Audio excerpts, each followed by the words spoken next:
Gumawa ako ng yogurt at Nestle fresh milk na may UHT process ang ginamit kong gatas. Yan ang i-check natin ngayon with our blood sugar. 100 grams lang ang itetest nating yogurt for today.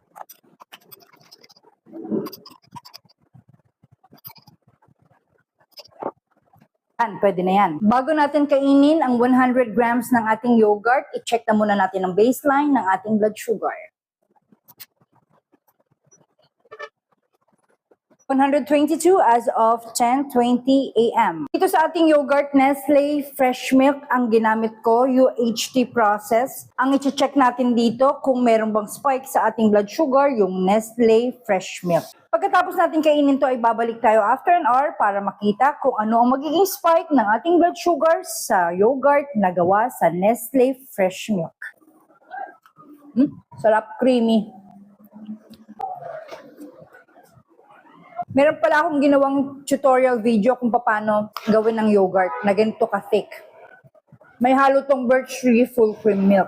Kaya siya naging thick.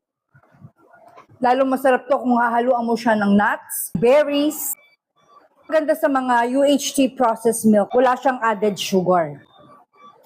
Kaya sila ang magandang gamitin gawin yogurt dahil hindi maganda ang may asukal kapag gumagawa ka ng yogurt. Maganda ang yogurt sa mga diabetic o sa mga nagda-diet dahil hindi siya madaling makagutom.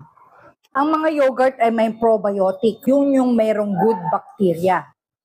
Ang mga good bacteria na yon ay nakakatulong patatagin ang ating health ng pangmatagalan. Kapag UHT process ang ginamit mong gatas, siguradong ligtas at malinis dahil walang halong chemical gaya ng asukal. Kinakabahan ako sa resulta ng blood sugar ko. Anyway, isang oras lang lumipas, i-check na natin kung ano ang ginawa ng yogurt na gawa sa fresh milk sa ating blood sugar. Wow! 126 as of 11:36. Magandang naging result ng ating blood sugar sa yogurt na gawa sa Nestle UHT process. Very minimal lang ang naging galaw ng ating blood sugar, 4 mg per deciliter.